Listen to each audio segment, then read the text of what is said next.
Lingua Britannica is a podcast that uses ethnographic interviews to study language use in the extreme metal community.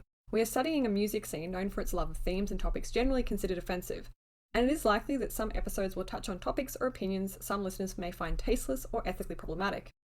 Ethnographic researchers aim to adopt the interviewee's point of view so that we can draw out and study the attitudes, beliefs, and practices that are important to them. We want to make it clear that in presenting these conversations here, we do not endorse any of their content. Our aim is to explore the thought processes behind language use in this long-running, international, and yet understudied scene.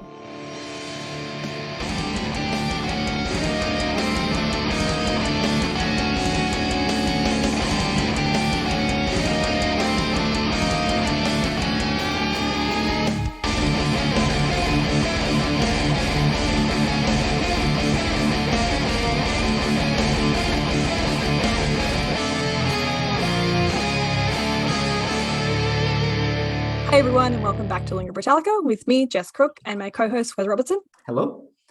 Today we're bringing you yet another episode packed with podcast first by speaking to our first Italian band, our first band writing lyrics in Italian language, and if I'm not mistaken, our first black metal band. Is that right, Liz? Well, I mean, Panopticon is kind of black metal. Yeah, true. Okay, well, our first real black, like straight up black metal band, not experimental. Yeah, close, semi-first on that one. Great. Well, without further ado, the band we're referring to is Heruka, whose lyricist Nekrom we have with us in our Zoom meeting today. So thanks for making time to chat with us, Nekrom. How are you? Oh, I'm fine. Thanks for having me. It's a pleasure to be here with you guys. Oh, pleasure having you. So yeah, for sure. Just to start off like we always do, I mean, we introduced you as a black metal band, and you know there are websites that describe you as specifically symphonic black metal. But are these terms that you would use to define the band, or how would you define your band to someone who maybe is familiar with metal but hasn't heard you before? So if I have to pick a word for describing Heruka's music, I think I will pick the word elegant, which is not a word that you associate with black metal, but I think that we definitely falls under the category of black metal because for let's say for a number of reasons. For example, the heavy usage of blast beat tempos or vocal screaming or distorted sound. But with that said, I think that we differ a lot from traditional black metal.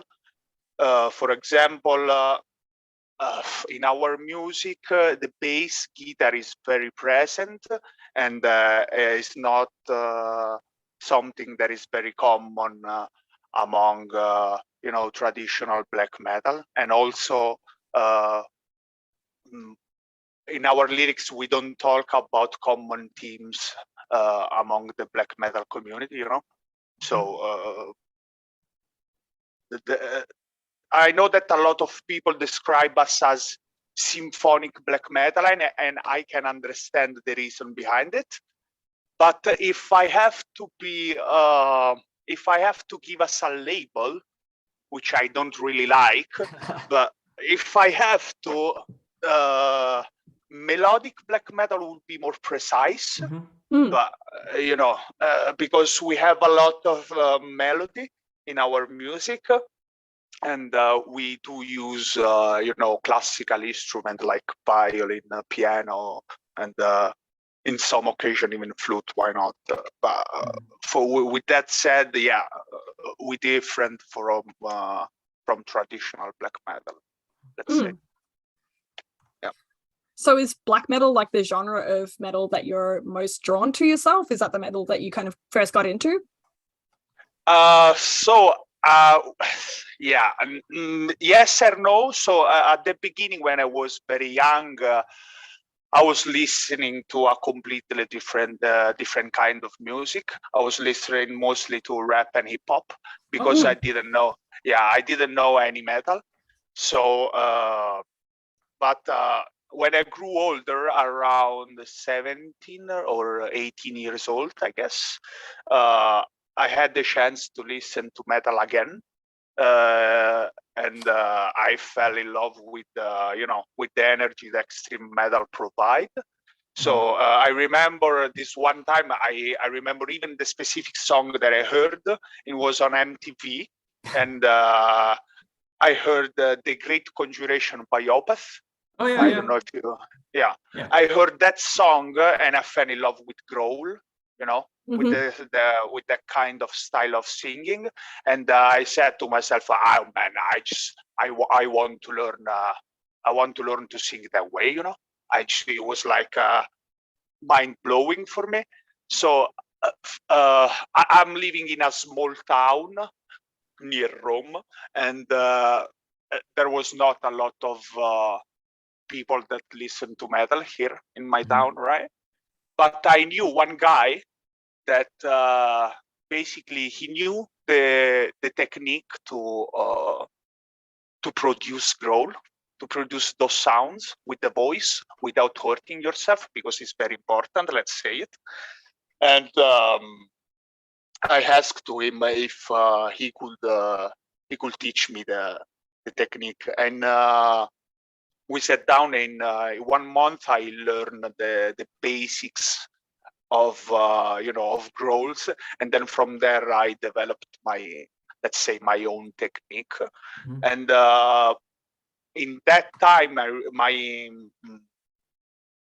interest towards the music grow quite a bit, grow quite a lot, and I started to listen extreme metal very frequently. I started, with I think everybody started with classical heavy metal, but at the time I was not very into it. I was like searching for something more powerful, deep, if you know what I mean. And for me, extreme metal was like, I found this, let's say, my the thing that I was searching in music. It was like it was so powerful, so full of emotion, and yeah, that's how I started listening to metal, basically. You said there weren't many metal fans around where you lived. Did you have to do all this searching by yourself, or like was it pretty hard?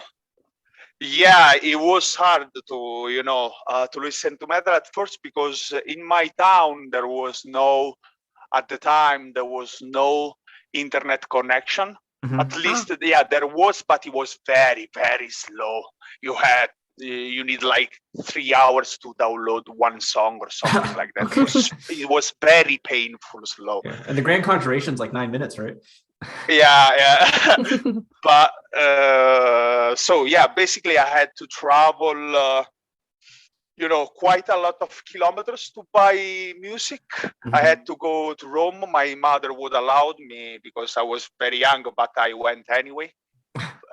So yeah, it was very difficult to reach to those music, Okay. So did you pay attention to the lyrics early on, or was it just the sound of the growls that attracted you? So at first, I was not really paying attention to lyrics at all. I was mostly drawn to by the sheer power of the music. It was so potent to me. It was so full of sound.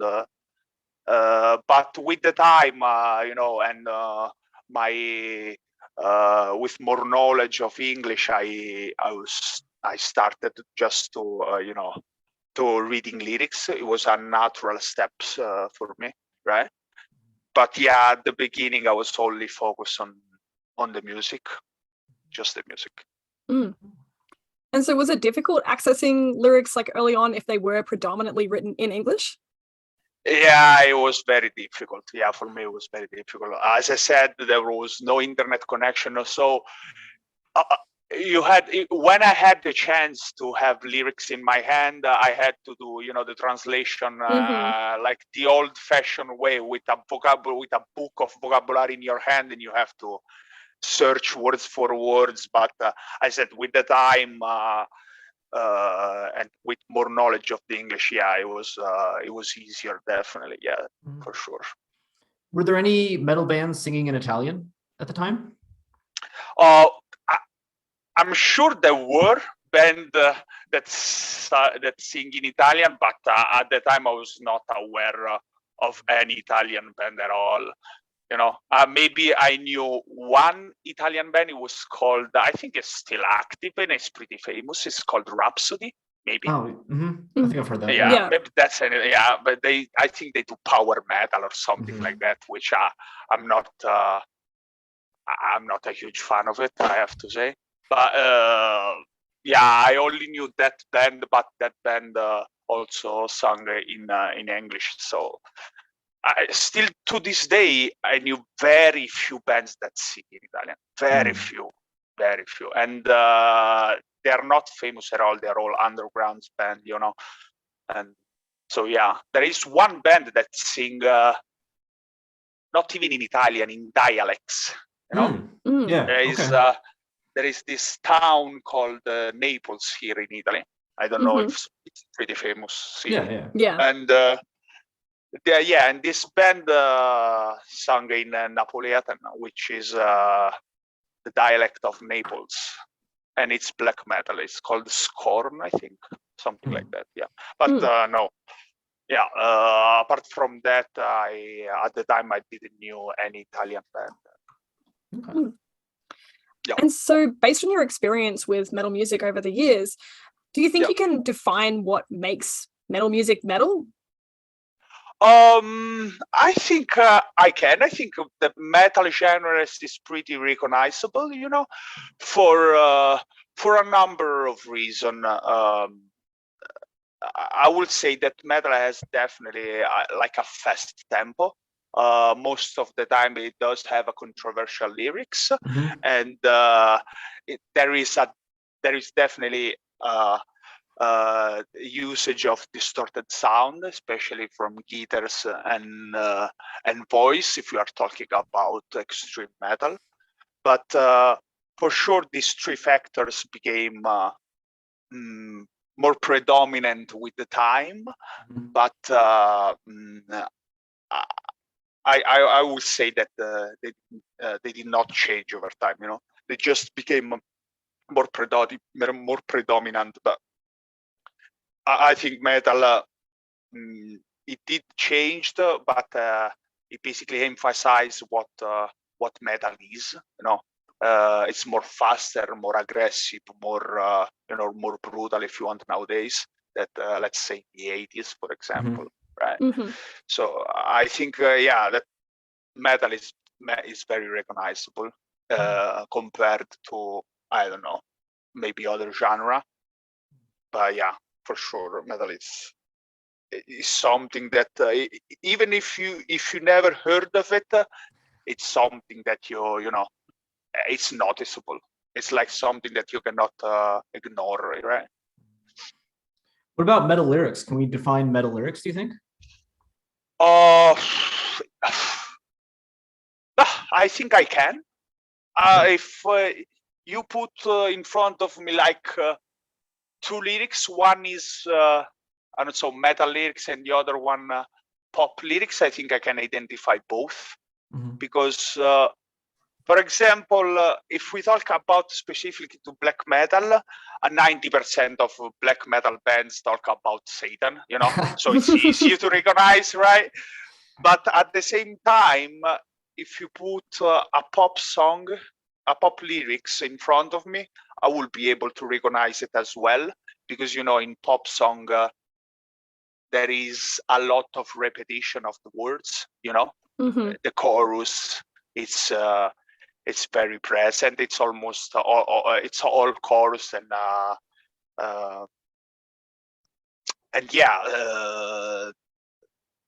I think also that pop music doesn't have a lot of deep meaning to it.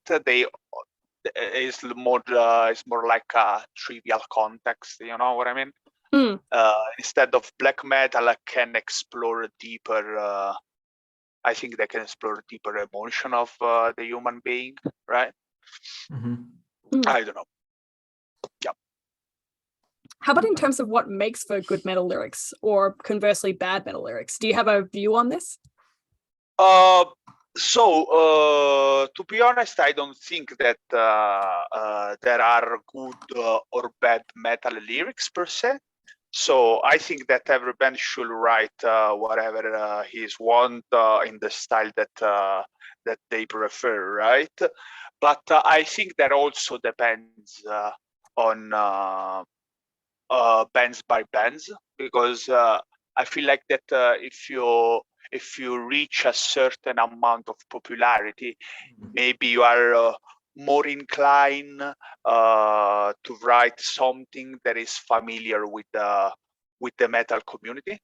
You know, maybe you have a pressure. I don't know how it works, to be honest, but I think that you have pressure from producer, your label, etc., etc. So instead, if you are an underground band, maybe you have more freedom, and you can basically explore whatever you want without having the fear of not liking to somebody, etc., etc., right? So basically you have to do justice only to yourself. You don't have to you don't force anything, right? Everything comes natural. So yeah. Interesting. So you think for metal bands, if they become big enough, they have pressure to fit in with like a certain style or certain? Well, I don't know. At the end of the day, if we think about big metal bands, they have to sell the product at the end of the day. So maybe yes or maybe not. I don't know. I think it could be done. I mean, if I became famous, for example, and a label came to me and told me you have to write about the devil, maybe I will do it. I don't know. It's like at the end of the day, when you reach a certain popularity, it becomes like a job. It's not. It can still be hard, but at the same time, you have to sell the product at the end of the day. So I think there is quite a lot of band that write things that they don't believe in, but I think it depends band by band at the end of the day. Interesting. That's the first time we've talked about like pressure, I guess, and success. Because like metal in general isn't a genre where success is something a lot of people talk about, right? Because even the most successful bands don't have a fraction of like an Ed Sheeran or a Lady Gaga sales, right? But it's interesting to think about that. Yeah, like if you get big enough, maybe there's an expectation to produce. Yeah, exactly. That's exactly what I meant. For example, I always think about Rammstein. Biggest metal band, right? Sure. They have millions of views on YouTube, and they still sing in German, which I respect a lot, even if I don't understand German even a little bit.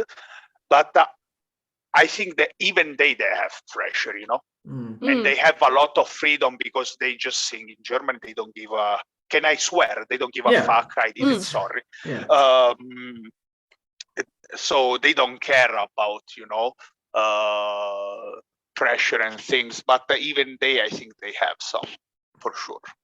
No, I think I get what you're saying, like, because if I mean they come up every interview, so I might as well bring them up. But like if Cannibal Corpse were to make an album about something like, I don't know, well, even Satan, right? If there was something to start singing about Satan or like Opethy ghostly lyrics, I think it would be more controversial than if a smaller band decided to sing about something exactly like Lollipops that isn't metal at all, because there's just more, there's an expectation. Okay, I'm buying a Cannibal Corpse album, it will have this kind of like someone is going to get murdered in the first song, right?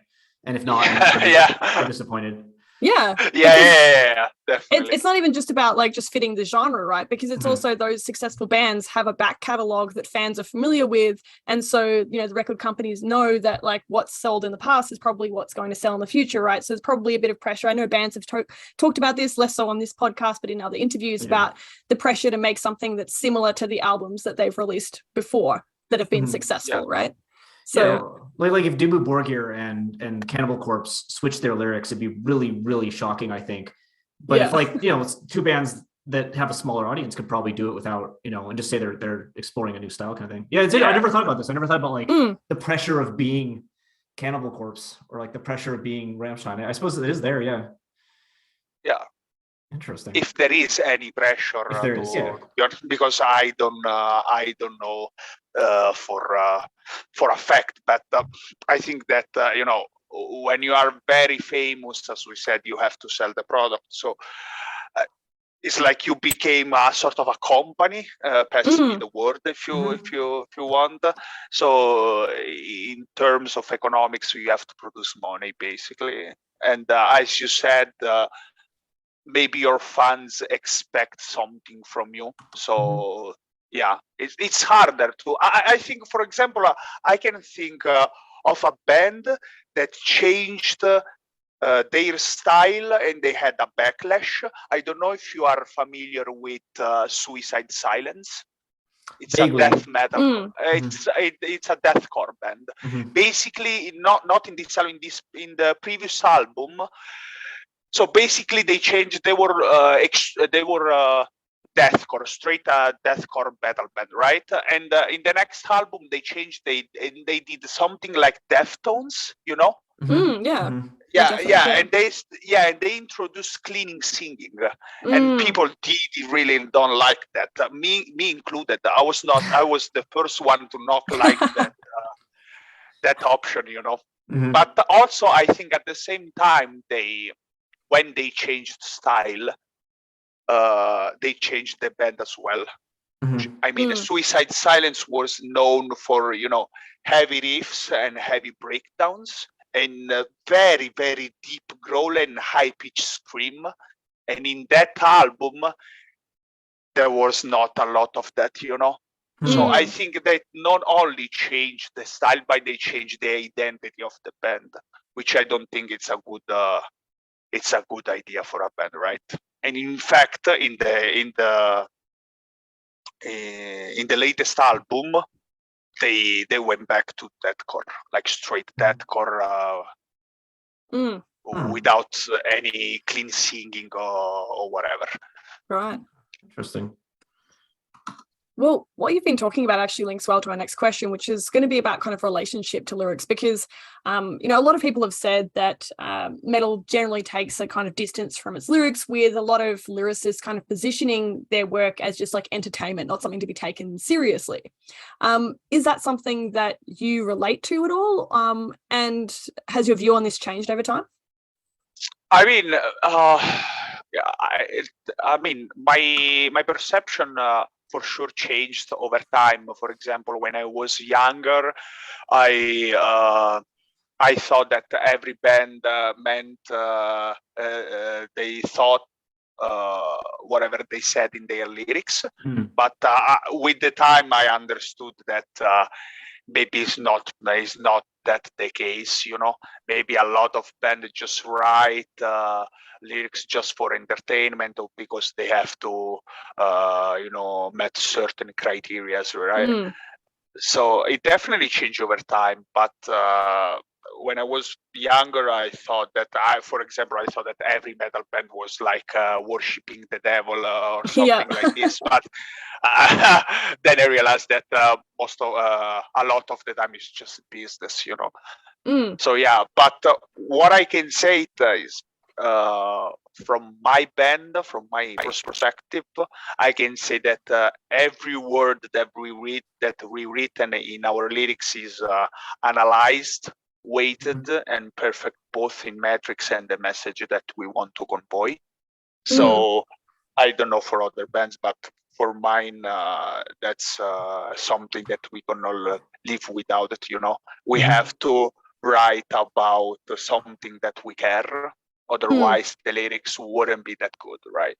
We have to be passionate about it. Otherwise, it's like impossible to write, especially with the style that we use, which is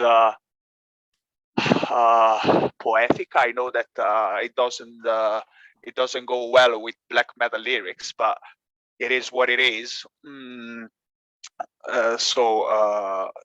It needs to be something that you that you feel deep inside of you, right? Otherwise, it's very hard to try to make something this beautiful and this and this complex, right? Yeah. So what about the use of Italian? Because as we mentioned, you're the first band that we've interviewed from Italy, and of course the first band that we've interviewed that uses Italian. Are there any trends in Italian metal, especially relating to lyrics, that differ from the ways that bands in other countries approach it? Like when you talk to other black metal lyricists or metal lyricists in Italy, are there any things that you discuss that are kind of particular to the Italian scene? Yeah. So basically, before I answer this, I have to say that in Italy there is a lot of underground bands, but there is very few famous one. So with that said, it's very hard in Italy to come on top with your music, right? There are very few possibilities here in Italy, but taking that in consideration, we have to think about that Italy has a lot of history behind the back. So I saw quite a few bands taking the route, talking about history, or maybe something about battles, Roman battles, or something like that, but this at the same time is not that common as you might think. But if I have to say, if there is a recurring theme among Italian bands, it's like definitely history, and I think I think it's just because if you, for example, if you go to Rome, it's like you walk on history. Basically, you are walking the same streets that soldier 2000 years ago walked on. You're right. So you touch the same building that I don't know, Cicero touched, right? So I think, and that's something that stick with me when I was a child. And I think this is part also of our inspiration for our like lyric styles. We do take inspiration from Italian art quite a lot. When we write, we think about the biggest name of Italy, Dante Alighieri, Ungaretti, Montale. We think about that, not that we are comparing to them, because we are nothing compared to them, of course, but if you want to write something that is very poetic, you have to have that in mind, right? I think you have to aspire for the best, not the worst. So we have that in mind for sure. So I guess there's two questions I have based on that, because one is just your lyrics, for instance, don't really discuss Italian history per se, but do you still feel they're historical because you're drawing on those kind of poetic traditions? Is like a history of not just architecture, but also like writing? Yeah, for sure. We also have a history of writing. As I said, there are a lot of poetry here in Italy. So we took inspiration from the great poet in Italy, right? Even from singer. Sometimes there is one singer here in Italy that is dead, and he's passed away a long time ago. But and he was completely different genre from us. He was like an author, we can say. It was like only voice, guitar, and a couple other instruments. He was called Fabrizio De André, and I feel that we are not closer to his lyrics, but we took inspiration from him, which for me, he was a poet that happened to sing song, right? So yeah, we definitely took inspiration from the greatest artist of our country, for sure. Well, I guess the second question is, and this is something that's on my mind because we just interviewed Misery Index, and they're the band that's coming out before you. And they talked about like metal as a counterculture, but also he really likes kind of rhyme and English poetry and stuff. And there's this clash, right, between metal is like antisocial, metal is counterculture, but then on the other hand, respect for traditional culture and respect for poetry, right? How does that work, or do you not see that as a conflict? And I don't see that as a conflict at all. I think that the two things can live together if you want. It's certainly a nice contrast. For example, in our music, there is a contrast between the poetic forms of the lyrics and the harsh and distorted sound of the voice. So you have this voice that screams very loudly, and at the same time you have these beautiful words written in rhymes. So I think that this also a beauty, you know, this contrast that creates in extreme metal music. If you want to use poetic form, you can do it, but you know, it's just like it's do it in a manner that's maybe brutal because you know of the voice, but I think it's a very good contrast. Okay. I love it. That's one of the things that I love the most about extreme metal in general, because basically you have a lot of freedom in extreme metal. You can sing whatever you want. You can sing like Cannibal Corpse. You can sing the murder of someone, but you can also sing, you know, I don't know, about love. I don't know, whatever, right? I think this is very beautiful, and I don't think that the other genre can do the same. For example, if you think about jazz, imagine a jazz lyrics when someone get murdered like in a horror movie. That wouldn't sound that nice, right? No, I'd be surprised. Yeah. Or imagine a Lady Gaga song with a Cannibal Corpse lyrics. That would be great. Lady Gaga, please write a song like Cannibal Corpse, please. Can you do it? Thank you. I think she'd be one of the out of the pop musicians out there. I think she'd be one of the ones that is most able to do it. Yeah. yeah, for sure. Okay.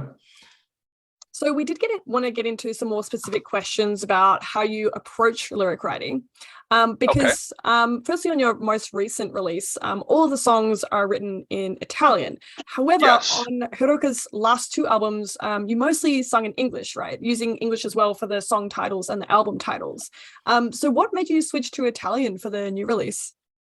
So, to be precise, this is not a switching to Italian, it's a return to Italian. Because we had our first album was completely sung in Italian by Adranor, which is my guitarist, and the album was called Leggenda, which means legends in Italian, and it came out in 2005, I believe. Okay. But at the time, I was not part of the band, so I cannot tell you a lot about the album, you know. But so basically, we did not decide to return or switching to Italian. I'm just gonna tell you how it went. So basically, one day Adranor sent me this song by email, and it was Presagi, the song present in the Memoria album. But he sent me this song basically, and he said to me, dude, I want to sing this song in the next album in Italian, and I want to sing it how I want to sing it. And I said to it, okay, why not? And after a few listening, so at the beginning I was shocked because it's not that common to hear black metal music with Italian lyrics, right? So I was a little bit, shocked at first, and but at the same time, after a few listening, I realized that Italian was the right language to use in the upcoming album at the time. So the next day, I said that to Adrenor. I said that dude, we are not only singing this song in Italian, but we are singing the whole album in Italian. So we proposed this idea to the other band members. They agreed, and yeah, that's how we switched to Italian. So, Yeah, it was like it was very casual, a very normal process. You know, there was nothing. There was no deep meaning behind this. We just thought that was it would make us favor to our art, so we just decided to do it. And did it. So, like, when you were listening to that song, and what made it? You said something clicked, right? That made you realize that Italian was appropriate. What made you feel that? What was the source of that? Like, oh, okay, I get it. I think it was like I don't think I can describe it a word. It was a feeling inside. You know, I had this feeling that Italian fitted so much good with the music because I think that.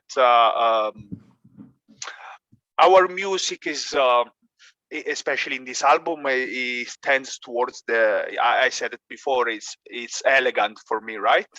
So Italian give you the possibility to be more elegant with your words. So we have a lot of ways to say the same thing. Basically, you can say it in a rude manner, in a very polite manner. I guess you can say it for all the languages, but in Italian we do have I don't know how to explain it. We do have like a pronoun that we use for strangers or for people that we know, that we are intimate with, right? So yeah, we do have a lot of ways to describe things, and in our case, with the poetic style that we adopted in this album, I thought the Italian band fits very well, especially because we have a heavy usage of rhymes, and it's easier to do rhymes in Italian than in English. Yeah, that's something that we have in our grammar, because every verbs in a certain time frame ends with the same word, with the same syllables, right? Okay, so it's easier in Italian to do rhymes instead of English, because a lot of time Italian words end up with a vocal, right? And in English, sometimes the words end up with a consonant. And for making rhymes, consonant it's harder, basically. So yeah, we also switched for that reason, because it was more easier to do rhymes, for sure. Okay, it's very practical. Yeah, very practical. Yeah, it was practical, but at the same time, it was it was a stylistic choice, because as I said, we wanted to introduce rhyme as much as we can. We started to introduce rhymes back in Turn Into Dust, when we were writing still in English, and that album was filled with rhyme. Next, we passed to No Thunder Castle Windows, which is 90% composed by rhymes, and it's also writing English. But at the same time, I think, that writing in your own language it's easier, for sure, because it's your own language. You have a lot of you can say a lot of things with your own language that maybe you cannot say in English, because you are not able to, right? You're not able to express yourself a lot. But in Italian, we can go for complicated route without losing understandability.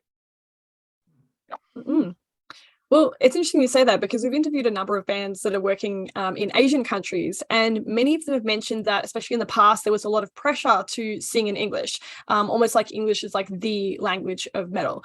Is this some pressure that you yourself have experienced in the Italian context? So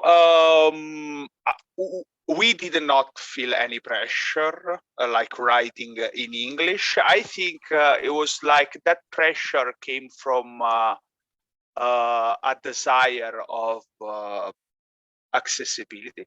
You know what I mean? If you write a lyrics in English, everybody can read it. If you write it in Italian, only Italian people can read it, right? So I think it's like also a matter of accessibility and making your music more to reach more people as possible, right? So if you write, for example, you said you interview in China. I don't even know any Chinese metal band, right? So if I heard a song in Chinese, maybe I would not get into it as much if it would be written in English. I don't know. That's something, but at the same time, I'm talking about Rammstein. I like a lot Rammstein. I don't speak German, so at the same, I don't know.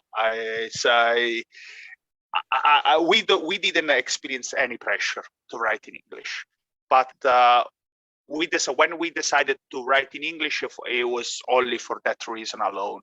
It was only for making you understandable to other people. That's what the main reason. And then when we switched, it was just us. We did it just for, let's say, a stylistic form. We did it for just for style, just for writing in a different style in a language that more that we are more knowledge of, basically. Yeah. Were you nervous at all, though? Because you mentioned, if you sing in Chinese, it's difficult to access. By singing Italian, of course, you make your own music more difficult to access, right? Like, were you nervous that switching to Italian would lose you audience? So or lose you reach? That it was a problem that we talk about inside our band, and it was an understandable problem. But at the same time, we wanted to do what was right for our art. So that's more important to us. If you want to understand our lyrics, I guess you have to translate the lyrics by yourself. I guess. Still, you can learn Italian, which is a beautiful language. It's really complicated, but you can do it. Okay.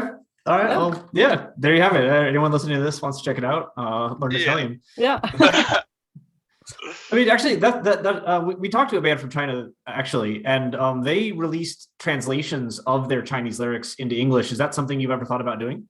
Oh, I mean, yes, it would be very complicated. I mean, our verse is very complex. I don't think it's even possible to translate it in Italian, to translate it in English, sorry. There are some verses that are very obscure. So I don't know if it wouldn't make sense in English. Okay. So if we have to translate our lyrics in English, we have to rewrite them completely. So basically, you have to left the concept, but the form needs to be something very different. Yeah. We could do it, but I don't know. I don't know. The result will be definitely different for sure. Yeah. Yeah. And so when you're actually writing in Italian, did you have to think about like what styles of language or what like words would be the most like quote unquote metal? Like, can you divide like metal Italian from non-metal Italian? So we definitely research our word before we using it, but we don't think in terms of labels. So if we need to use like you said, a non-metal words, we just use it because we don't care. For example, I can think of an practical example. On Turning to Dust, there is a verse that said, my mental state purrs like a cat. So if you take the word purrs, it's not a metal word. You can say that it's a cute word, right? It doesn't belong in a it doesn't belong in a black metal lyrics, but we use it anyways because the mental image that that verse create with that word is unique. And that's what we are aiming for without lyrics, to be unique and to create something that stuck with the Souls listeners. We want to, we want that when somebody listen and understand what we are writing, we want that those words remain inside of him for as much time as possible, right? Yeah. So uniqueness you value uniqueness more than stereotypical metalness. Is that what kind of saying? Of course, sure, 100%. Yes, there is no doubt about that, for sure. Yeah. So since neither of us speak Italian at all, and again, I apologize because we are going to absolutely butcher the pronunciation on these lyrics. I'm so sorry. I'm so sorry.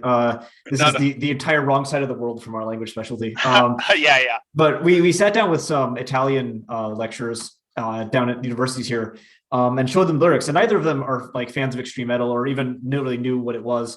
But they were quite impressed with the lyrics. Like they said, they were written in a very difficult poetic form of Italian that is like when we got contact from your label, they said it was written in ancient Italian, but the lecturer said it's not ancient, it's just very like poetic and very difficult.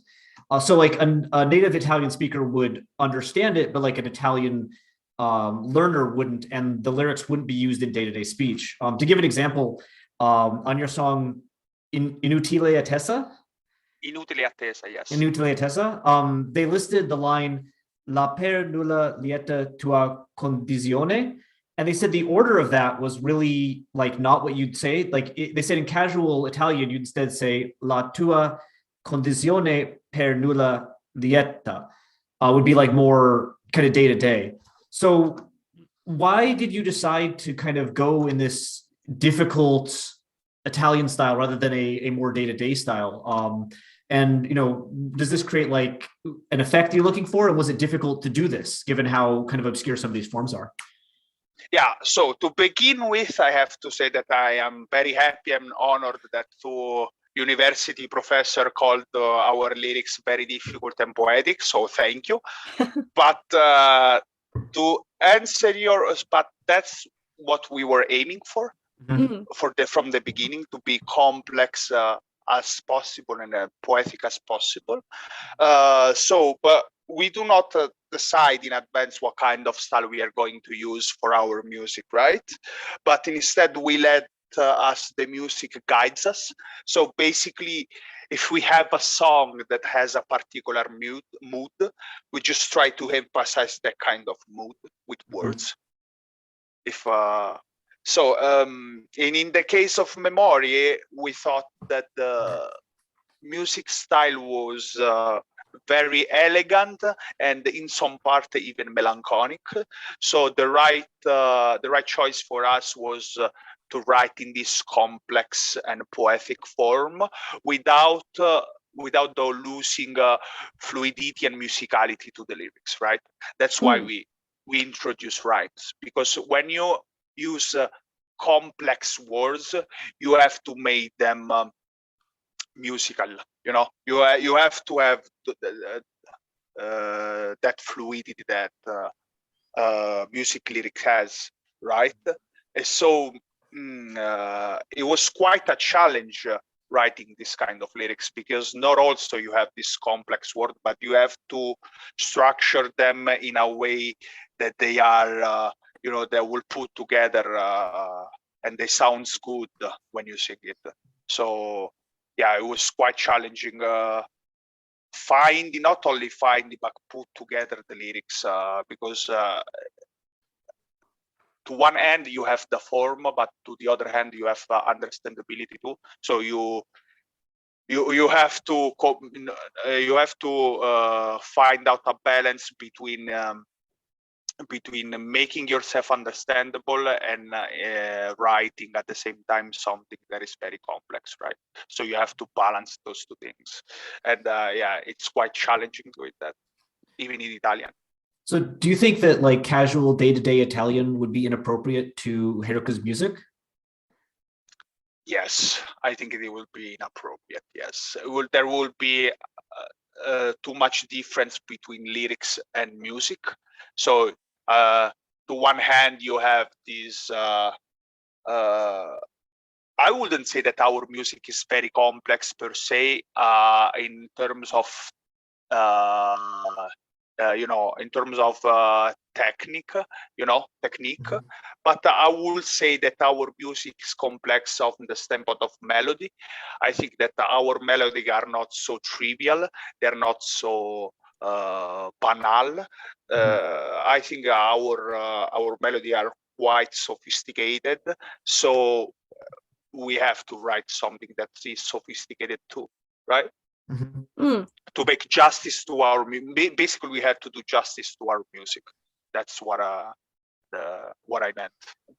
So, do you feel like in a way by using difficult Italian you're kind of showing respect to the other band members in a way? Sorry, what? So like do you feel by using really difficult words and poetic words you're like showing respect to the effort of your band members and making the music that they do? Is it like a way of... Yeah, for sure. Definitely, as I said before, we have a lot of respect for other bands, but at the same time, we have to do what we think is right to do. So, yeah, writing in this complex manner was the right choice for us. So, yeah.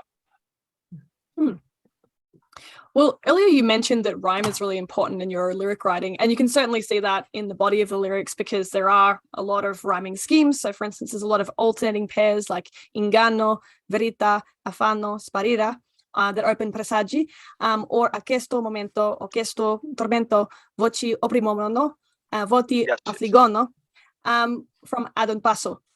So what is the purpose behind this rhyming? So why is it so important to have this feature so regularly? Is it part of this kind of poetic effect that you're creating? Yeah, for sure it's part of that poetic effect, for sure. But as I said before, you have to balance complexity with musicality. So if you have something that is very complex like our words are, you just need something to soften them up, right? So rhyme is something that make lyrics so much musical. They make lyrics so much fluid, there is no interruptions in our lyrics, so every word calls for each other. So I think rhymes in our music is very important. I think we started to use rhymes and turned into dust, and then became more predominant with the time, because we realized that with that album that rhymes give something special to our lyrics, and they give us this kind of musicality that in black metal it's a kind of a rare thing, right? If you read black metal lyrics, there are obscure words, dark words, but those words they're alone by himself. They're not linked to each other. They're just they're not writing rhyme. So we decided to introduce to rhymes to every album basically, and I think that was the right choice for us. And also I think it's a personal point of view though, and I also think that having rhymes makes the lyrics more easier to sing for me, for sure, but it's also easier to memorize for the listeners. So that's something that we consider for sure. So you're far, of course, from the first band we've talked to that rhymes. Like a lot of bands we've talked to like rhyming. But this is, I think, is the first time in an interview I've ever heard somebody say the word, like, describe the lyrics as soft or fluid or musical. Like, I mean, do you feel, is there any oddness to be like, yeah, we're a black metal band and we have soft, fluid musical lyrics? Like, does that feel incongruous? No problem. No, as I said before, I do really like contrast, and black metal in per se, it's a very harsh and raw genre, and we are trying to elevate the genre and make it elegant and sophisticated. That's what we are trying to do. So I don't feel it odd at all. Maybe for others metal listener, it can be odd. But at the same time, if you listen to our music, there are parts which are, traditional black metal, where they are very fast, very aggressive. But in their aggressiveness, there is always a little bit of melody, and a little bit of elegancy. You know what I mean? It's something that, we found this kind of style that fit us perfectly. So it's like something that we cannot live without it right now. And I can say that we found this kind of style, if you want to say, since Turning to Dust. I think that's our the album when we took this route, right? But I don't think it's odd at all for us. Maybe for other metal band it would be odd, but for us, no. Well, this style doesn't just come across through the rhyme, though, right? Because there's also like quite a common repetition of particular sounds, we figured, along the ending of each word in a section, such as the group Tanti Avanti, Momenti Viventi, that ends the 4 first lines of Memori, or the run of Fame, Infame, Bestiame, Letame, Liquame, Osame, in Inutil Attesa. Is this designed to have this kind of similar effect? Like, what does this add on top of the rhyme? So this is basically, so in Italian we have something that is called the rima baciata, which is basically when two or more words end up with the same syllables, and that's that's an extremization of rima baciata. And it's also that song, if you mention Inutile Attesa, it's basically, it talks about a guy that is locked up in a cell, and we use like words that have the same syllables at the end, because we wanted to mark the point that the guy is there for a long time and do exactly the same thing every day. So even in the choosing of words, we had to mark that that point. So if you have like words that end up at the same, you have a repetition of things, right? And that's exactly what the guy is doing inside the cell. He does have a repetition of his life, right? And so we basically, it was like an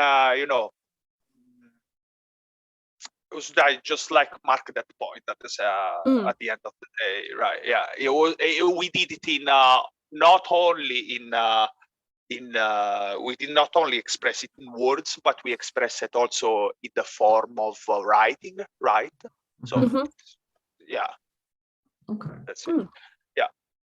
So you already talked about kind of the desire to move outside of the everyday vocabulary, but we noticed that there's also some obscure medical terminology like edema pulmonare, which is pulmonary edema. And also sometimes you're using big words even when discussing things that are kind of gross or vile.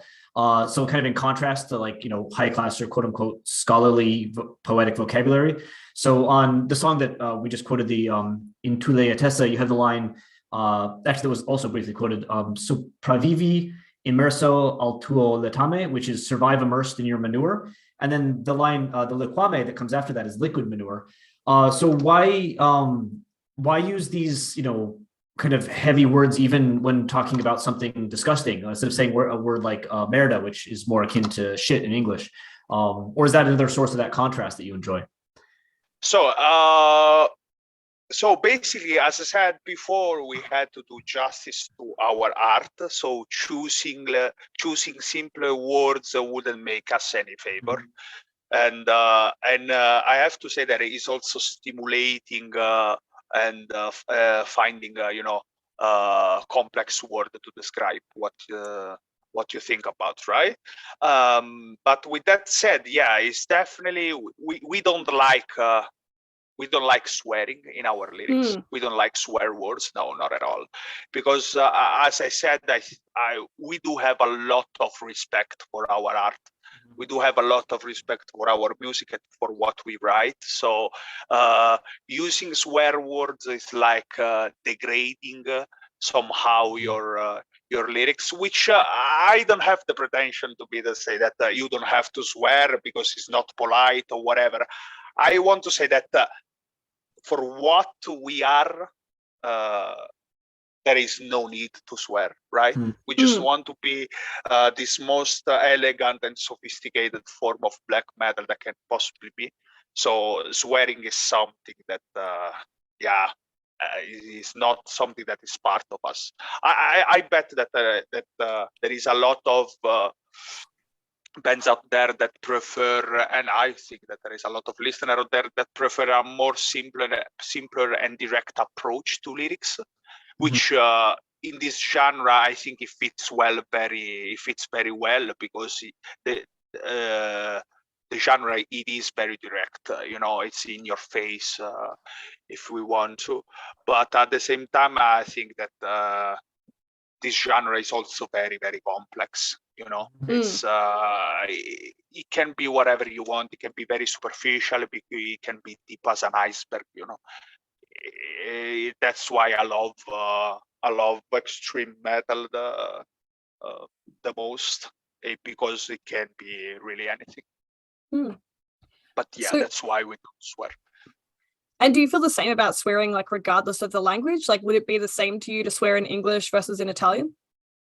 So yeah, we also avoid swearing in English too, and yeah, there is no difference between Italian in English. We try, let's say, our best to create this deep and poetic lyric, and as I said, we think that using swear word make them less sophisticated. So we just don't use it. It's something that we are not, we don't agree with. Yeah. What about in like day to day, or in a band that is less, a band that has a more, a band that sings about murder and things like that? Do you find swearing to be okay in those kind of situations? For sure, yeah. I don't have nothing against swearing. It's something that just we don't use in our music. It's like I'm thinking I'm gonna use a metaphor right now because I don't have another way to express myself better. So if you think about, I think about Heruka's music like a painting. A painting from, like, let's say one for the Baroque, period, right? And if it's like putting like a sign on top of that painting and write "fuck you" is the same. I don't think it's appropriate. I don't know. Maybe I am too extreme, but I think our music is like that. It's like a very beautiful painting, and if we use swear word, it's like. Where is the word? It's like a deturpating. That not the painting. It's like a stain that painting. Make you know what I mean. Yeah, for sure. Yeah, that's what I mean. Yeah, makes sense. It would create contrast, though. Exactly, but I don't think it will be a nice contrast. It would be definitely a contrast for sure, but not a contrast that.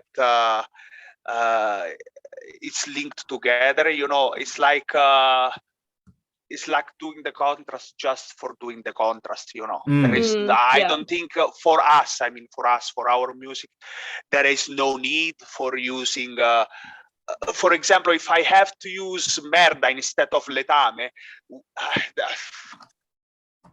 the mood of the words will change completely. If I had to say immerso nella tua merda or immerso nel tuo letame, immerso nel tuo letame, it's elegant. Immerso nella tua merda, it's good. You know, and that's just one word. Imagine if you have to do that for all the lyrics, it wouldn't be the same. You know, the mood will change drastically, which is something that we don't want. But I mean, there might be people that say there's no elegant way to tell somebody to be immersed in feces, right? I just said it. I mean, maybe there is no. I mean, maybe there is no way to say it in English, but there is definitely an elegant way to say it in Italian. That's why.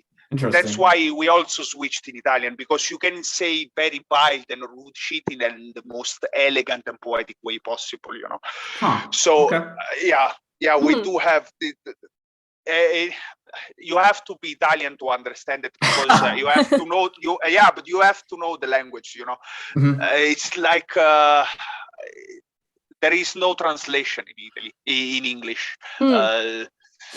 Because we have a lot of ways to say the same thing, and as I said, you can change the mood of what you're saying wherever you want with the word that you are using, right? So okay. Well, in contrast to the general kind of poetic or formal style of most of the language songs, it was pointed out to us that the use of your second person pronoun, so you, is always in the more casual option, because in Italian you have tu and lei, and you're always using tu, which is a bit more casual, as in immerse nei tuoi sensi, as immersed in your senses, or oltre le tue ansie I tuo sogni muoiono, beyond your anxieties, your dreams die, so that you and your. Given that you're using this kind of formal Italian, why did you switch to the more casual you throughout not switch to, but why did you decide on the more casual you throughout your lyrics? So before I answer, I have to say that we use in Italian we use the formal forms only for people that we don't know.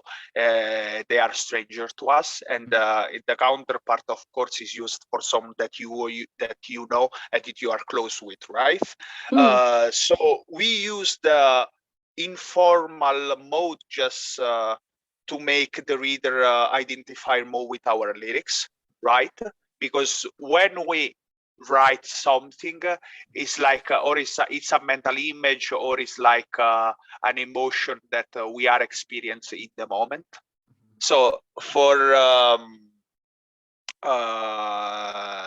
making the reader more identify more with our lyrics, we have to write in a manner that is informal, right? So it's like, so for example, if I have to, we wrote a song about someone being buried alive. If I had to write that song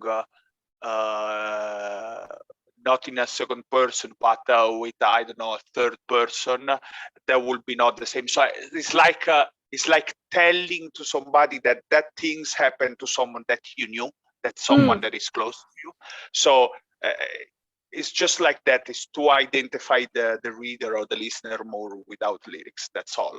So it removes distance? It removes distance. That's exact word. Yeah. Okay. For that. Okay. Yeah, but it's also when you use informal mode, lyrics can be very cold. You know what I mean?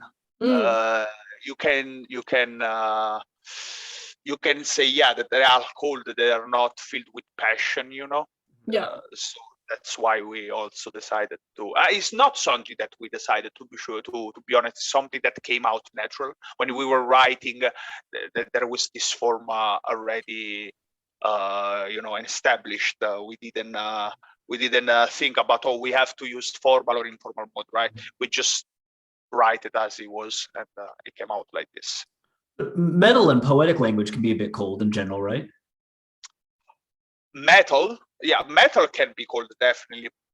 Poetry, on the other hand, I don't know. I don't. Poetry for me is not cold. Poetry for me is like, it's the opposite of cold. It's like, if I have to say, it's fire. It's full of passion. It's like a desire that is burning somehow, and you are trying or to extinguish with the poetry or to put fuel on top. It depends on the case, but I think that poetry cannot be gold. Otherwise, it will be not poetry. It will be narrative. It will be just something real. Interesting. I dig it. Yeah. So you said that the choice of to overlay was relatively organic, but Italian has other choices that affect formality, right? So, for example, there's third-person pronouns that don't exist in English, such as lui and egli for he, lei and ella for she, and eso and essa for it, which, from what we've read, can have kind of regional associations. So is selecting between these different options difficult, or is that equally organic for you? No, so as I said before, we want the listener to immerse himself into the narrative as much as they can. So to make that possible, we have to immerse ourselves first, and to do that, the process must be organic. It's not that you can construct with. But the thing we didn't. As I said, we didn't choose to use this kind of pronoun. It's something that came out natural. Also the pronoun that you mentioned, like esso, essa, ello, etc., they are very used in a scholastic environment. You know what I mean? If you are like doing an interview for a university, that you are using those kind of words. If you are telling someone, to your friend, you will never see an Italian using esso, ella, etc., right? So it's something that those kind of words, they are more linked to academy and school, basically. So that's why we did not use it. I mean, there was a song which used esso on essa in it, and I made it change it for this reason alone, because I said to my to other, I said, do this. This verse is okay, but we need to change this because this sounds like we are in a school. We were using the word essa, I remember, and I said, "Nah, that's just fine. Just change it, please." No, thank you. And we changed it because it was like it sounded like more like scholar, very very scholastic phrase. So we avoid that as much as possible. There's a bit of a balancing act going on here, though, isn't there? Because like formal poetry can often sound a bit scholastic and academic, right? So you got these formal elements. And then you have these, dark topics of like putting someone into manure or telling someone they should be in manure. And then you have this, warmth of the pronoun choice. I mean, is this all like, you say some of it just happened, but I mean, is some of this kind of like pulling and pushing of warmth and distance something that you work through while editing? Yeah, no, we didn't work these things in editing, but it's definitely something that we thought about when we wrote lyrics. As I said before, we just want to express ourselves. We want to express a state of mind or an emotion that we have. So in order to do that, we have to be complex, but at the same time, we have to be close to the listeners. You know what I mean? So that's why we don't use those kinds of words just for the reason alone. Okay. Yeah, right. So how about when you're writing in English, though? Like, do you have a different process? Is it like any more difficult to select terms, particularly those that don't have Italian equivalents? I mean, as I said before, we just use the word that we need. We don't. So basically, every word has a potential to be used in our lyrics. So we just try to use the one that fit perfectly with metrics and context. But apart from that, yeah, every word is good. We don't.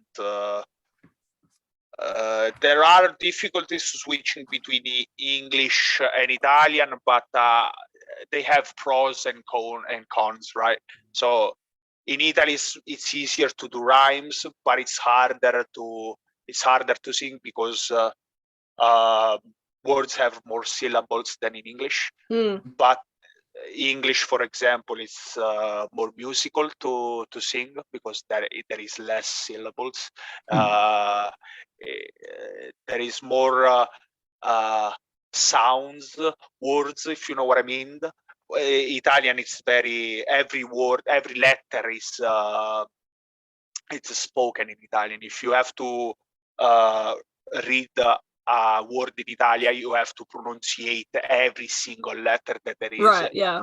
In English is not the case, you know. Like for example, th is produce the sound right?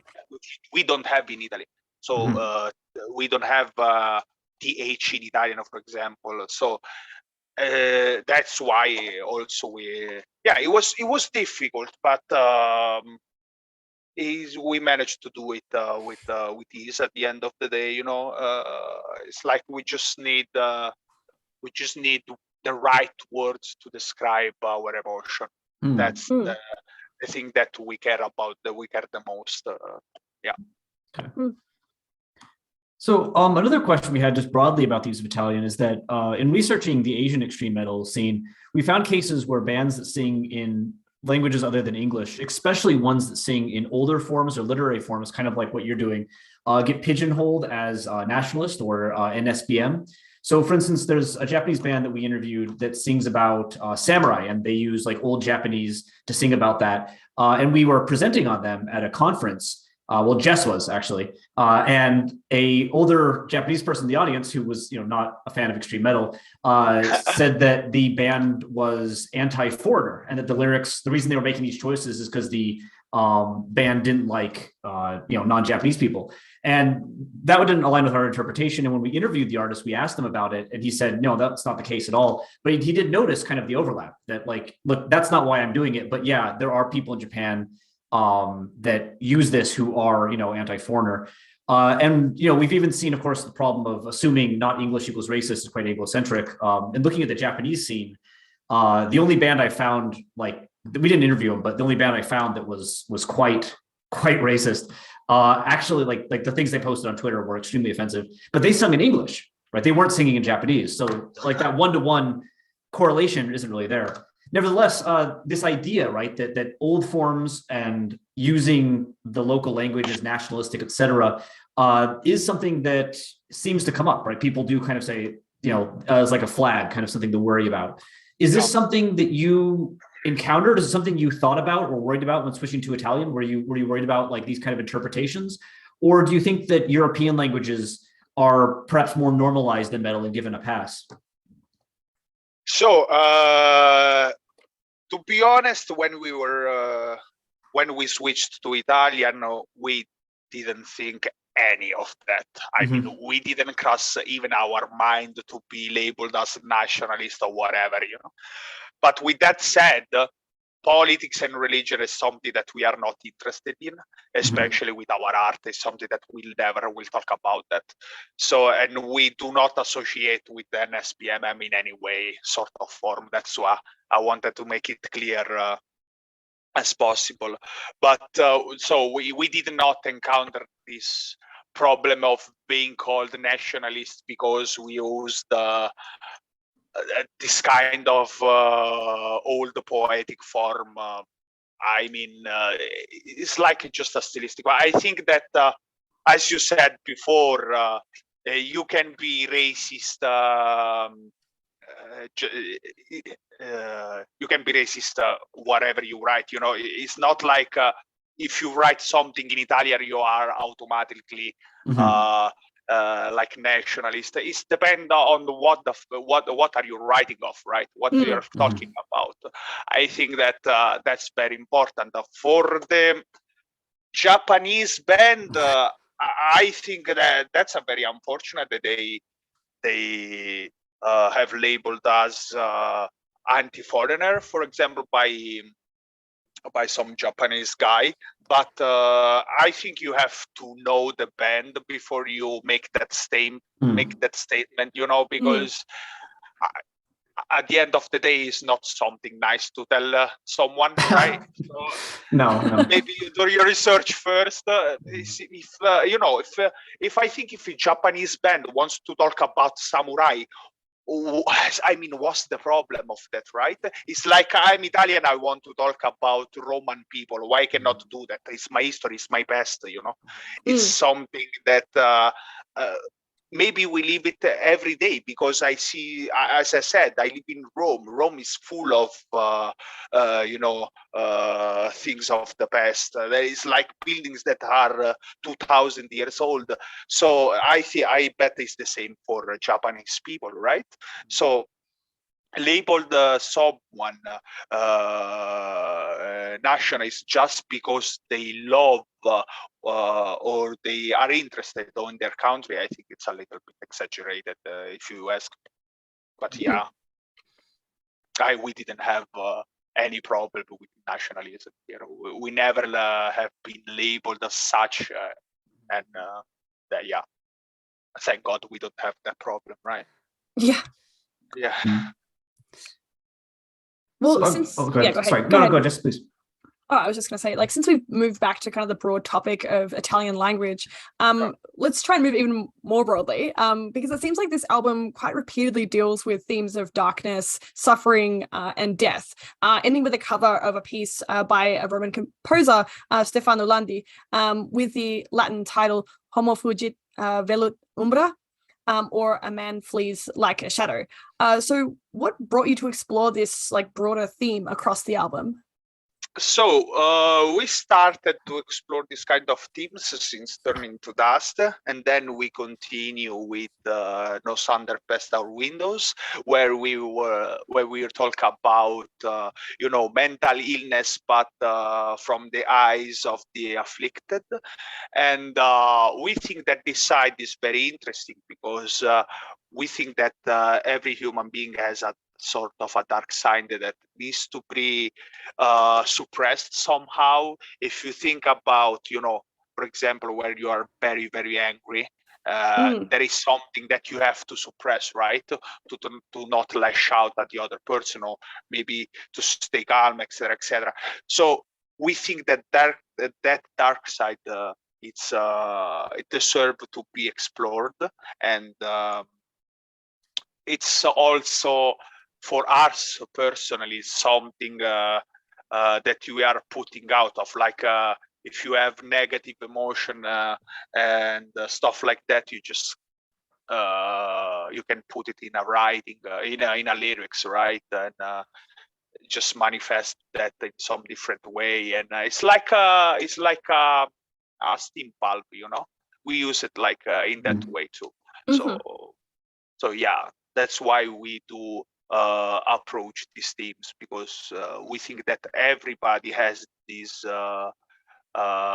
dark side inside of them, and sometimes they don't even want to deal with that dark side. But I think it's very important because it makes yourself a better person. So is black metal like therapeutic in a way? For me, I definitely is, man. I swear to God, it is. Every time I do rehearsal, with my band, and we just do 2 or 3 hours of rehearsal per week. And when I exit from that room and I screamed so much, I feel so good with myself. I have this sort of peace of mind inside, which is so good, man. For me, black metal is definitely therapeutic. I always said it. I said it to my friend, to my coworkers, to everybody. For me, it's very, very therapeutic. Yeah, I don't know for other people, but for me, it is. It's interesting you say that though, because it's something that's come up like a few times on the podcast, and we've talked to like various different lyricists and vocalists who have said that they feel the same way, that there is a therapeutic aspect to producing metal music, or even just consuming metal music, listening to it and going to concerts and stuff like that. But like, why do you think that is? Like, why is it that a genre that's known for focusing so much on these kind of dark and kind of negative aspects of human experience has this potential to be so positive in a way? I think because I think that especially extreme metal is a very energetic genre, right? So it's like letting this energy go out from your body, right? It's something that when I listen to extreme metal, I just feel the sheer amount of power that the music creates, right?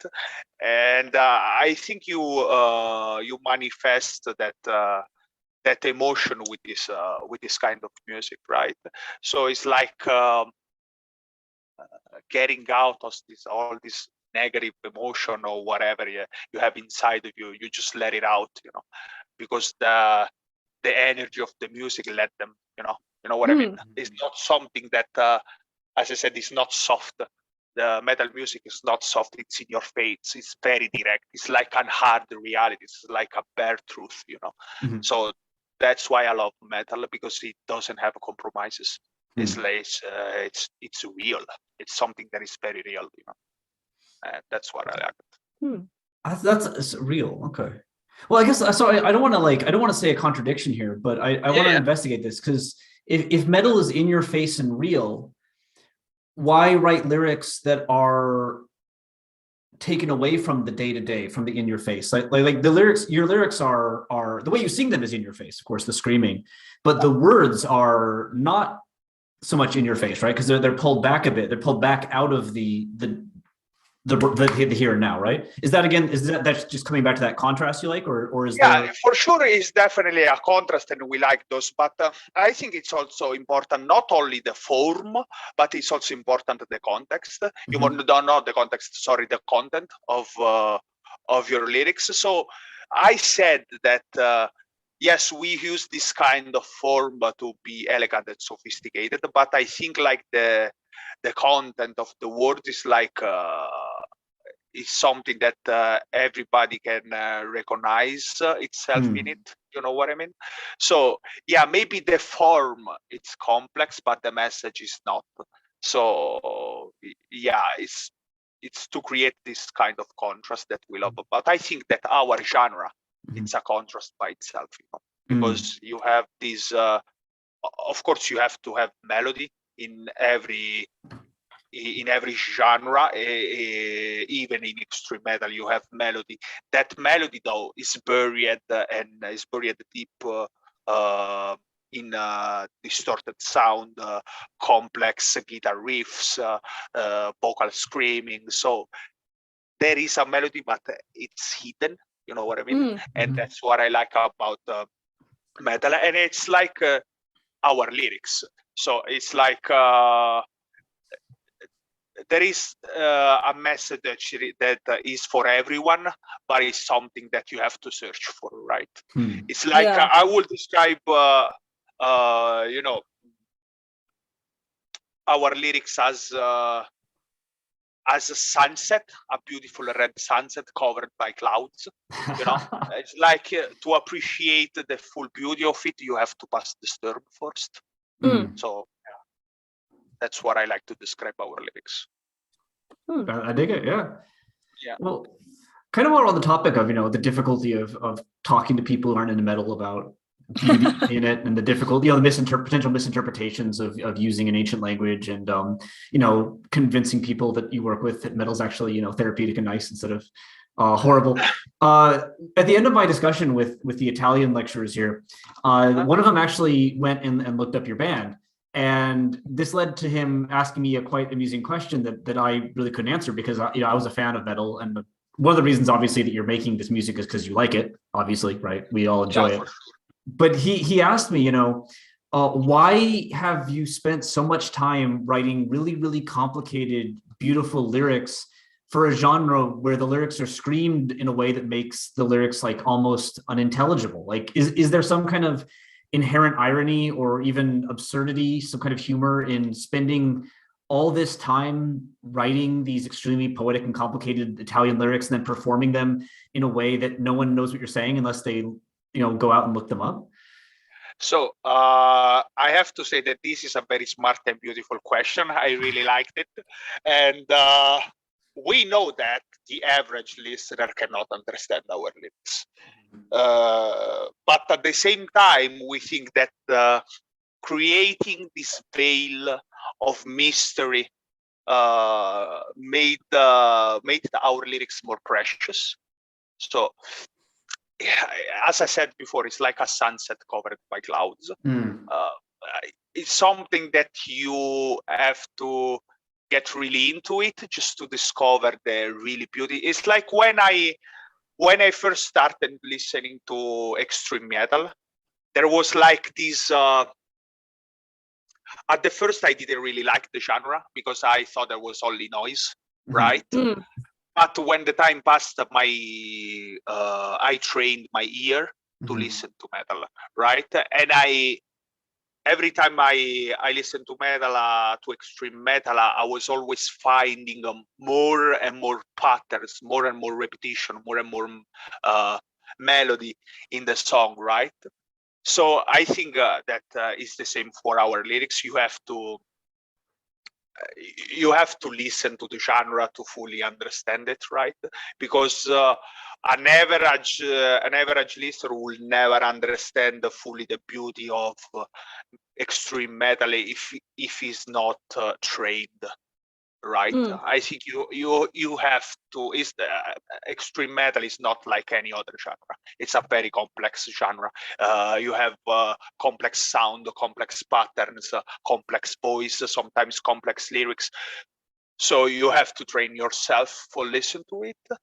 Instead, if you heard the most recent music, like pop songs, you heard it one time and you know exactly the song, every beat, every word, because it's made to be memorizable as possible, right?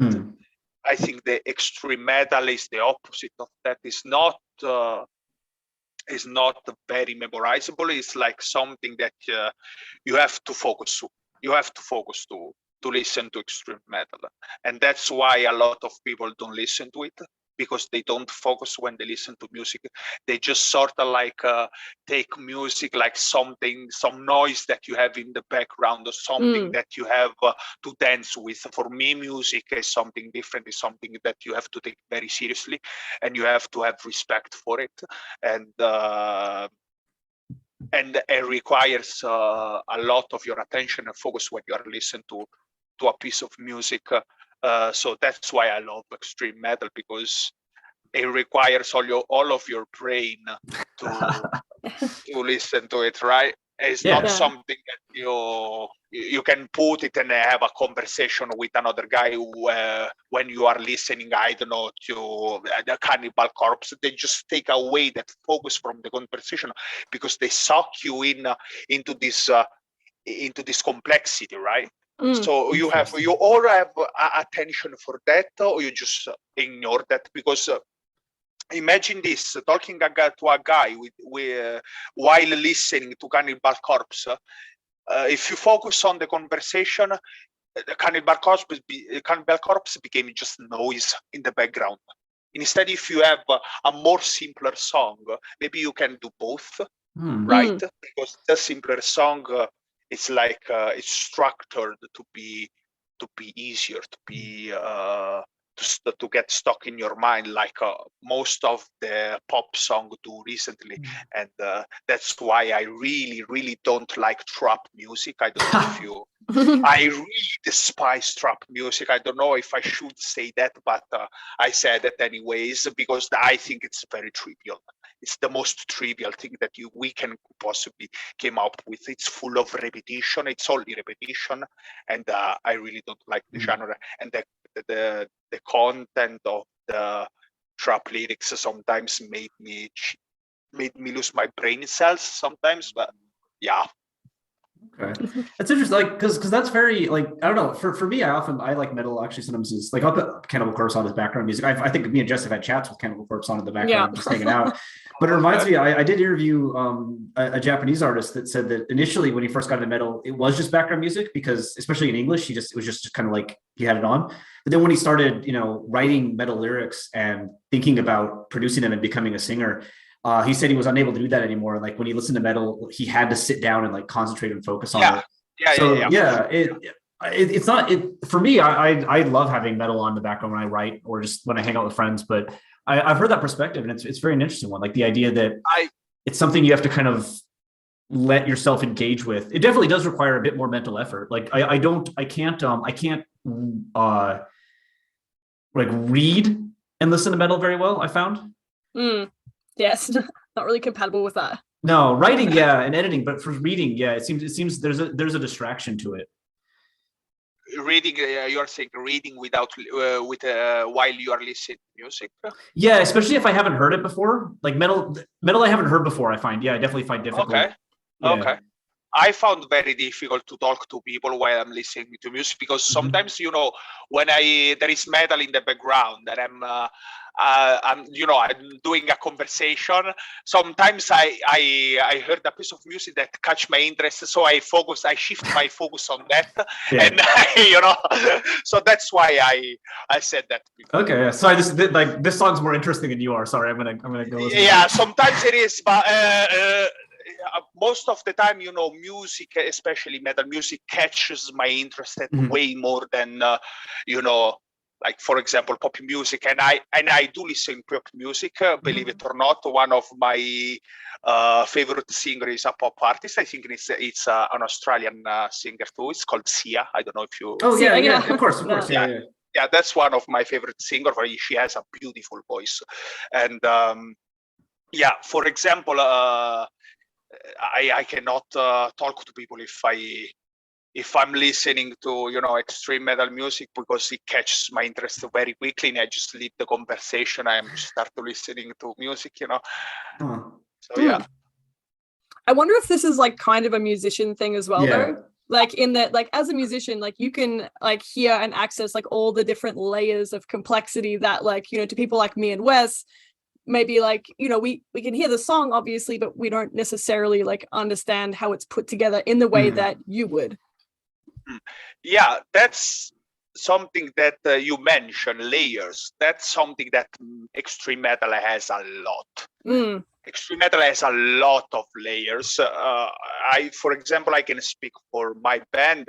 For example, if you listen to our band in a more superficial way, you can say, yes, it's a black metal band with symphonic elements, You can say that.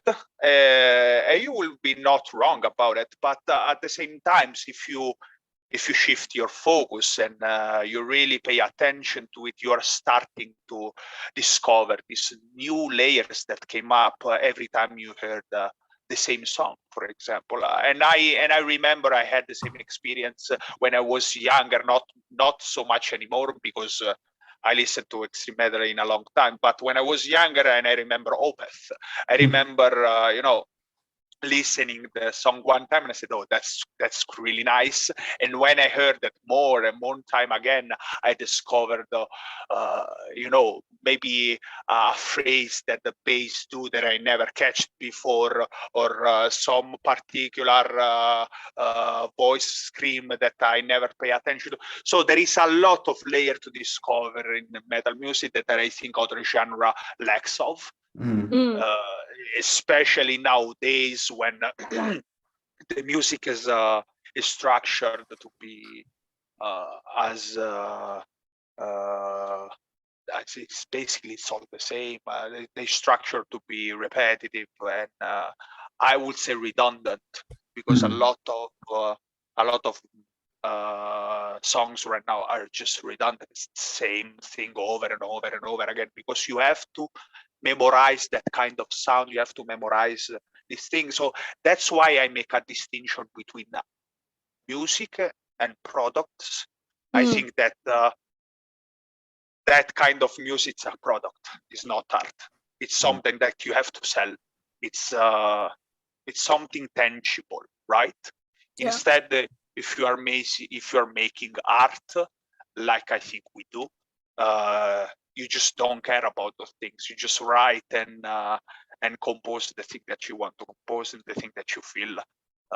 So that's the difference. I'd say. Yeah. Yeah. So, in summary, what would you say is the role of language and lyrics in Heruka's music? And what about in the realm of metal in a broader sense? So I think that in our case, our music cannot live without lyrics and vice versa. I think they go together. There is a 50-50% importance on Heruka's music. We definitely do write music first, and then we do write the lyrics. But as I said before, we try to emphasize the mood of a song with words. So for metal and genre, I think that the importance of lyrics grew up with the time. I think that in the early, in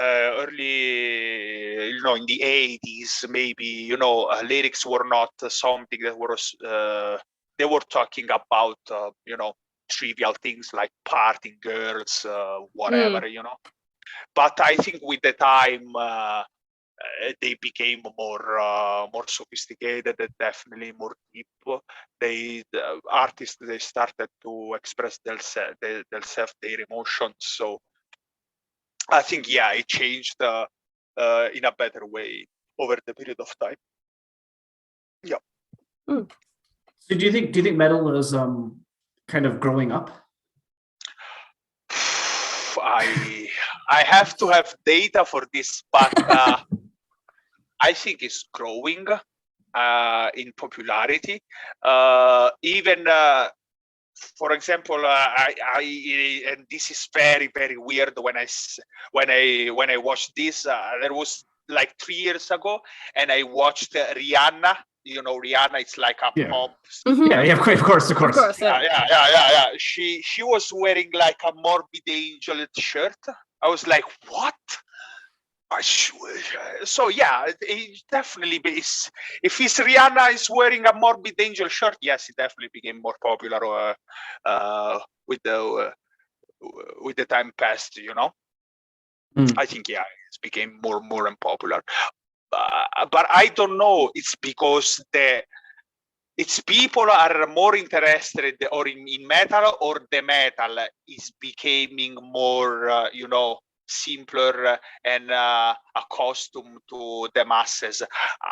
That's something that I cannot say, to be honest. To my perspective, I think sometimes metal, even extreme metal, does become a product sometimes, but it is what it is at the end of the day, Yeah, but it's definitely became more popular with the time, for sure. Great. Well, we should also ask you if anyone wants to check out Heruka's music, where's the best place to go? I don't know. I think you can check. I'm not a very social guy. I don't have social media, so I don't use it and I don't like it. So I think our best to find us, you can check out our social media like Facebook, Spotify. I think we are on Spotify. Yes, we are on Spotify. And if you wanna buy our CDs, you can. I think it's available on the internet. Just search it on Google. Okay. You're gonna find it for sure. It's like, Okay, I'll do some Googling and find those. Post a link to Google in the review. If you want to find out more about Heruka's music, Google it. Just Google it. Just Google it. Do some work. Come on. Great. I mean, we do have the standard socials, you like Facebook. I think we do have Instagram. So I don't know. I'm not really into that kind of stuff. I'm sorry. I'm not a very good lead singer for this. Well, thank you so much for your time. We really appreciate it. Oh, Thanks for joining us all the way from around the world. Yeah, I really appreciate it. Thank to you guys. It was very interesting and a very stimulating conversation. Well, take care. Enjoy the rest of your Sunday. Yeah. Thank you so much. Yeah. Bye, guys. Bye. Bye. Bye. Thank you for listening to Lingua Italica. We hope you enjoyed it, and we hope you stay tuned for our next episode. Before we leave, we just wanted to acknowledge that this podcast is recorded on the unceded lands of the Wurundjeri people of the Kulin Nation and the Gadigal people of the Eora Nation. We pay respects to their elders, past, present, and emerging.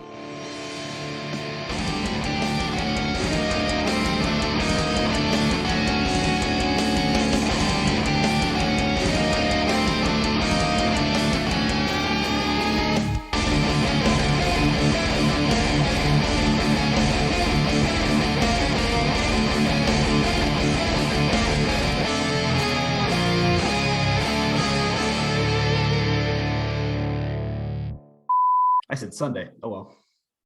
That's all right. No one will know.